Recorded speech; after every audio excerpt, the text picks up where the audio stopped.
कल यानी गुज़िश्ता कल सुप्रीम कोर्ट में क्या हुआ। कल जब पंजाब और KPK के इंतखाबी तारीख के बारे में समाअत हो रही थी तो और जो बेंच चीफ जस्टिस साहब उमर बंदियाल ने मुकर्रर किया था वो 9 से होकर 7 और 7 से होकर 5 और 5 से होकर 3 पर आकर ठहर चुका था। तो ये 3 मेंबर या 3 रुकनी बेंच जो था ये समाअत कर रहा था। तो उस वक्त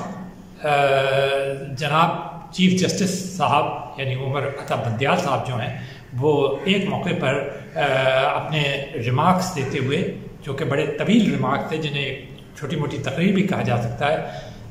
बहुत ही आबदीदा हो गए और इतने आबदीदा हुए कि वो उनकी आंखों से आंसू निकल पड़े। और उसका असल में इसका पस मंज़र ये था कि वो ये बयान कर रहे थे कि गुज़िश्ता 2 साल में जो कुछ उन पे और उनके ख़ानदान पर गुज़री और जिस अदियत से वो तमाम उनका ख़ानदान और वो खुद गुज़रे, तो वो बयान कर रहे थे और उस दुख और तकलीफ़ का इजहार किया। और उन्होंने ये भी फिर इसके साथ ये कहा कि आखिर मैं भी एक इंसान हूँ और हमारे हमारे जजेस के साथ जो कुछ हो रहा है गुज़िश्ता 2 साल से। और फिर उन्होंने ये भी कहा कि मैं अपने एक साथी जज के बारे में कहा कि मैं उन्हें ज़िबा नहीं होने दूंगा। फिर उन्होंने ये भी कहा कि मैं ये उनको मैंने साथ बिठा कर एक खामोश पैगाम भी दिया है। किसको पैगाम दिया ये उसकी वजाहत उन्होंने नहीं की, लेकिन बहरहाल उन्होंने एक इंसान होने के नाते से अपने दुख और तकलीफ़ का इजहार किया जो कि वो गुज़िश्ता 2 साल से और उनके से गुज़र रहे हैं। अब बिल्कुल एक इंसान की हैसियत से जो कुछ उस पर गुजरता है, उन्होंने ये भी कहा कि हम तो फिर कोई इसका जवाब भी नहीं दे सकते जज होने की हैसियत से। यकीनी बात है उनके ऊपर एक आप ये कहिए कि वो है रेस्ट्रेंट है कि वो जवाब नहीं दे सकते। ताहम बहुत ही मुअद्दबाना गुजारिश है, बहुत ही मादरत के साथ गुजारिश है कि जो जज साहिबान हैं, ख़ास तौर पे हमारे चीफ जस्टिस साहिबान जो साबिक गुजरे हैं, उन्होंने जवाब देने में तो कम अज़ कम कोई कसर नहीं उठा रखी। ये और बात है कि वो कोई बराह रास्त प्रेस कॉन्फ्रेंस उन्होंने खिताब नहीं की, लेकिन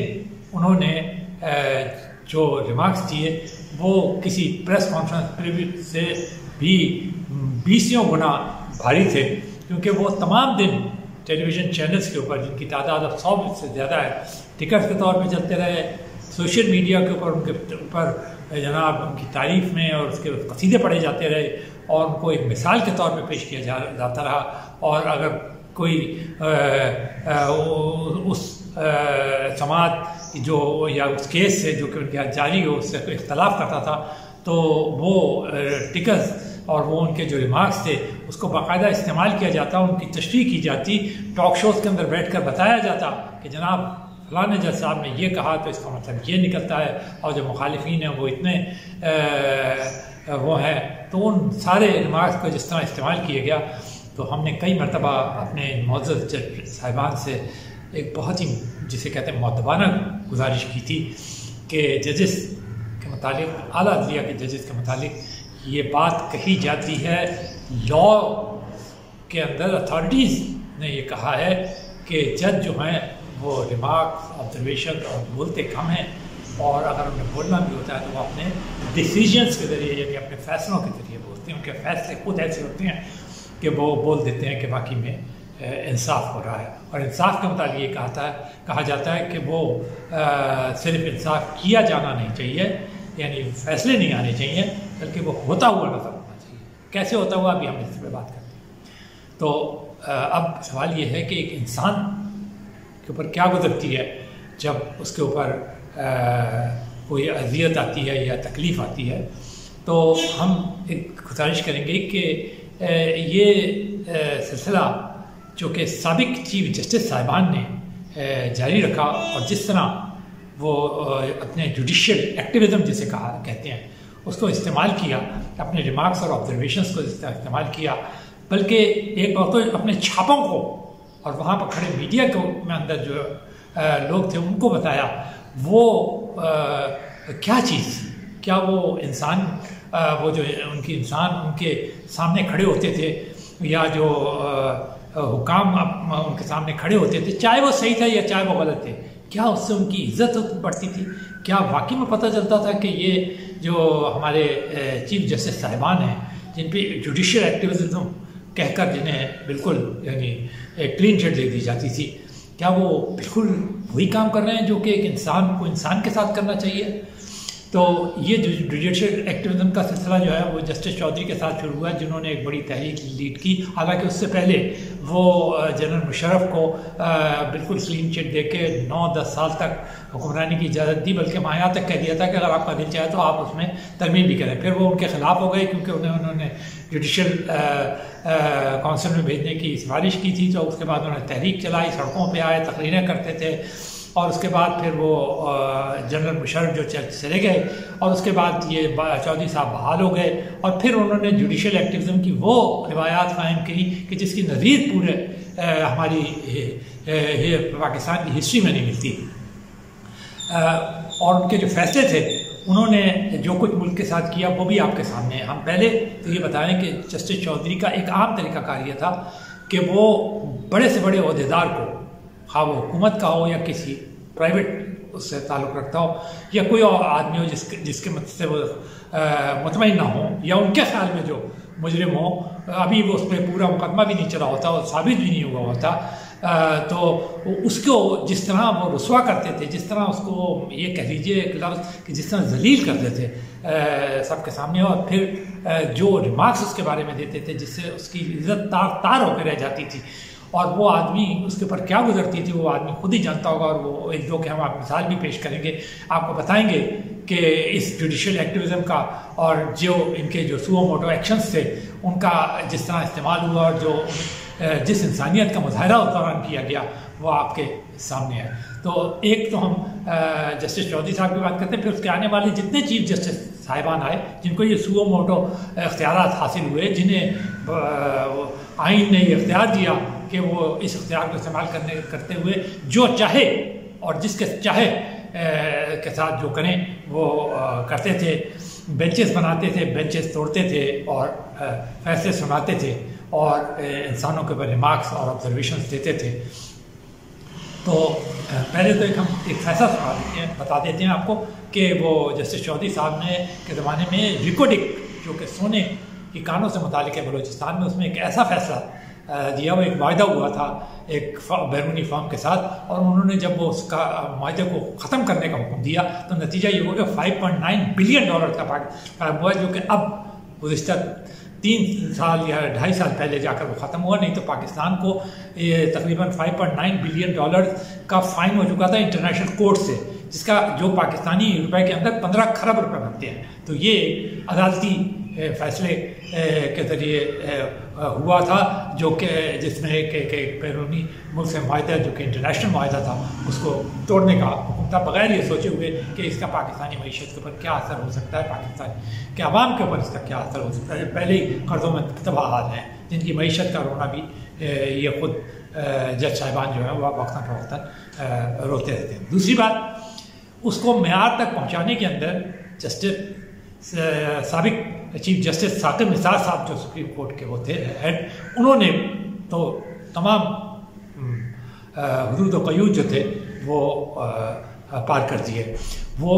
उन्होंने क्या नहीं किया, किस तरह वो लोगों को बुलाते थे, किस तरह उनके ऊपर रिमार्क्स पार्ट किया गया। उनके मुतालिक जुमला मशहूर है, वो कहते थे 3-4 MPs तो मैं ऐसे चुटकी बजाते हुए फारिग कर देता हूँ। यानी मुंतखब नुमाइंदों के मुतालिक उनका ये फरमाना था कि ये उनकी ताकत और ये उनके अख्तियारात हैं। फिर उन्होंने जो कुछ डॉक्टर सईद साहब के साथ किया, जो पाकिस्तान के अंदर अमेरिका से आए थे, किडनी और लिवर ट्रांसप्लांट, जो कि ना है ही नहीं पूरे पाकिस्तान में लिवर ट्रांसप्लांट, और बाहर जाना पड़ता है, लाखों रुपए करोड़ रुपए खर्च करने पड़ते हैं, वो कायम किया और बहुत ज़बरदस्त कायम किया। सब लोग उसकी तारीफ करते हैं, लेकिन उन्होंने 2 मिनट के अंदर उन डॉक्टर सईद साहब को, जो कि एक अच्छी खासी उम्र सीधे शख्स थे और बहुत माहिर माने जाते हैं दुनिया भर के अंदर, जो पैसे पाकिस्तान के लिए लाए थे बैरून मुल्क से, डॉक्टर पाकिस्तान से लाए थे, उनकी इज्जत 2 मिनट के अंदर तार कर दी। और वो रोते थे ज़ारो कतार बैठ कर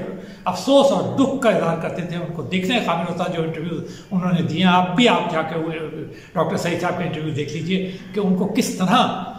साकिब निसार जो थे वो जलील करते थे, किस तरह रुसवा करते थे बगैर किसी वजह के।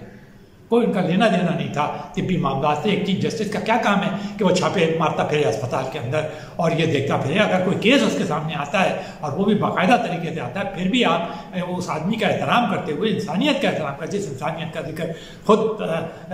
चीफ जस्टिस बंदियाल साहब ने किया है, उसका लिहाज करते हुए कम अज़ कम। और बंदियाल साहब खुद उस बेंच के अंदर भी बैठा करते थे, तशरीफ़ रखते थे, उनके साथी थे, तो कम अज़ कम उनको भी ये बताते अपने साथी चीफ जस्टिस को, जब आज के साथियों का उन्हें इतना गम और इतना दुख है कि उनके आंसू निकल पड़े, तो उस वक्त भी एक आध आंसू निकाल लेते और बताते कि ये भी इंसान है डॉक्टर सईद साहब भी। फिर वे फ्रेंच पाकिस्तान मशहूर डिज़ाइनर महमूद साहब के साथ जो कुछ उन्होंने किया, और फिर जिस तरह उन्होंने इस बात के ऊपर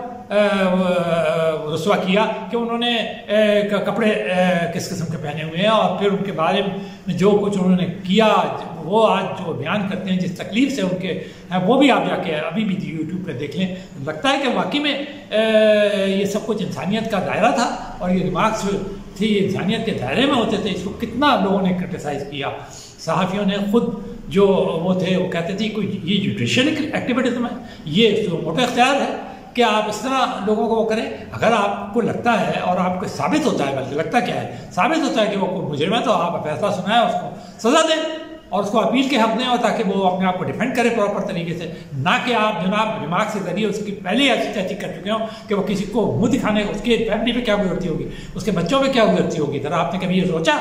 कि डॉक्टर सईद साहब के बच्चों, उनकी बेगम और उनकी फैमिली के ऊपर क्या गुजरी होगी, इसी तरह उनके साथी दोस्तों के ऊपर क्या गुजरी होगी कि जो पाकिस्तान की खिदमत करने के लिए यहाँ आते हैं तिब्बी मैदान के अंदर। जब वो ये देखते होंगे कि उनके जो आला तरीन अदालत के जो चीफ जस्टिस हैं वो क्या सिला देते हैं इसका। फिर उसके बाद अगर आप देखें कि कभी वो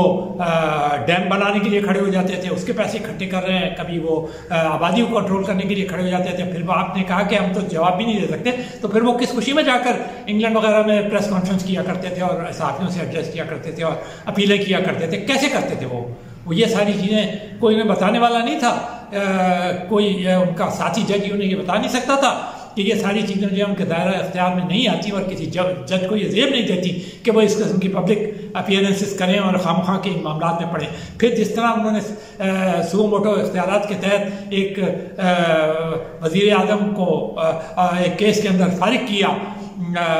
केस पनामा का फारिग कामा में। फिर कभी उन्होंने ये नहीं सोचा कि एक बेटी अपने बाप की उंगली पकड़ के अपनी मरती हुई माँ को कैंसर से छोड़ के आई होगी,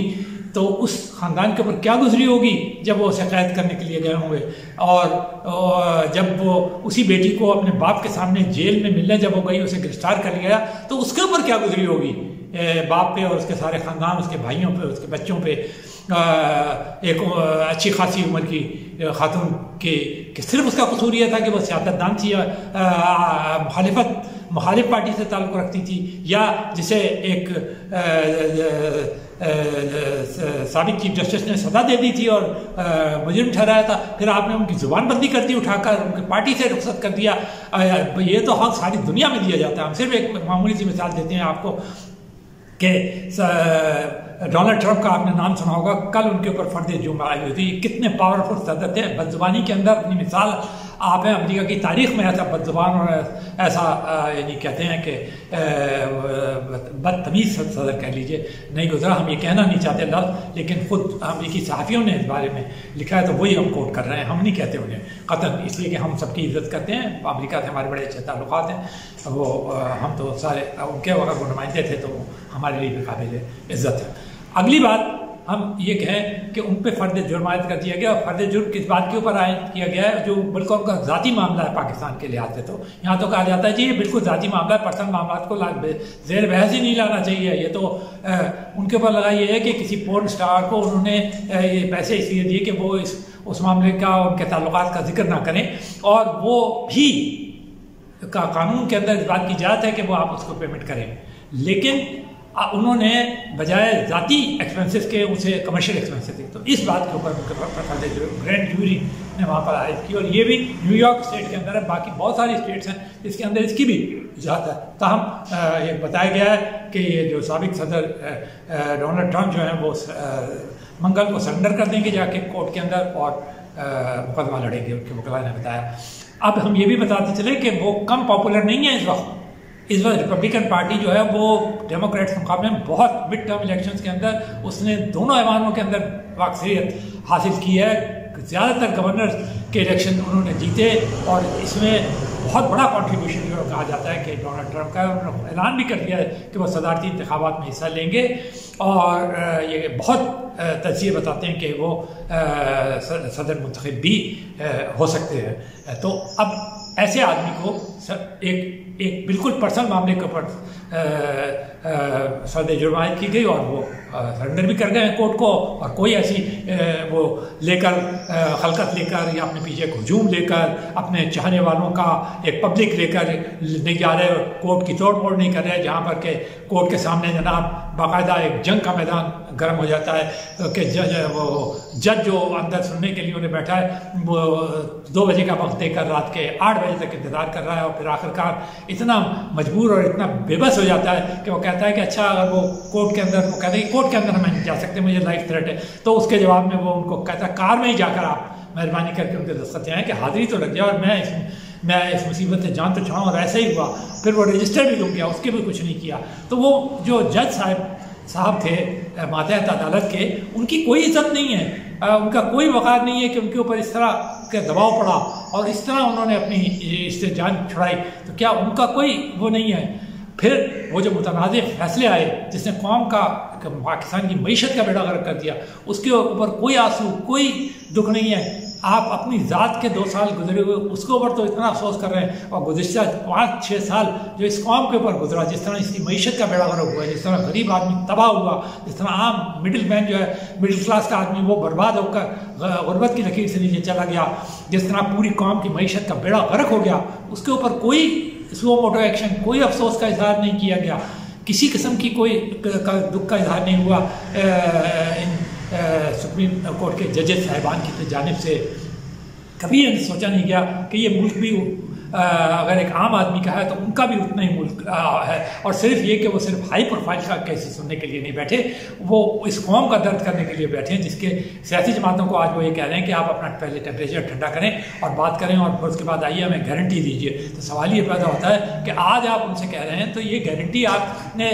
3 साल 4 साल पहले भी क्यों लेने की जहमत नहीं की, और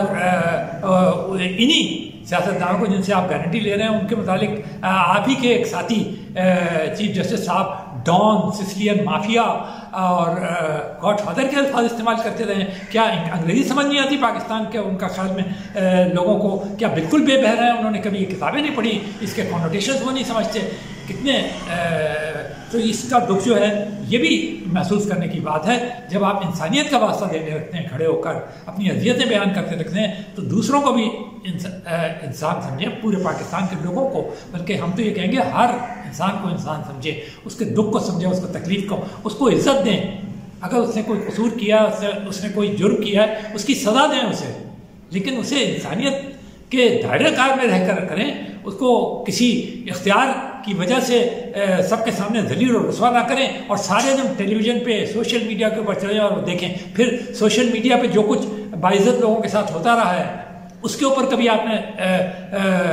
यानी सुओ मोटा एक्शन लिया? लोग डरते हैं अब इख्तिलाफ करते हुए ख़ास जमात के लोगों के से, क्योंकि उनकी जो ट्रॉलिंग होती है, जिससे उनकी गालम गलोच होती है, वो पाकिस्तान के अंदर, पाकिस्तान की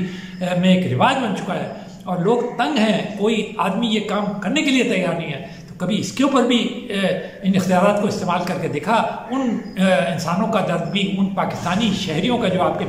भाई हैं, जिनके ऊपर आप इस आला तरीन ओहदे पे इसलिए बिठाए गए हैं ताकि आप उनके साथ उनकी दादरसी कर सकें, उनकी इज्जतों को बहाल कर सकें, उनकी दादरसी कर सकें। तो वो भी इंसान हैं, उनकी भी इज्जत का ख्याल रखें, बल्कि वो शहरी हैं हमारे मुल्क के, उनका भी ख्याल रखें, उनके भी दुख के अंदर शरीक हों, और खुलेआम अगर उनके लिए आप आंसू नहीं बहा सकते तो कम से कम दुख का इजहार तो कर सकते हैं।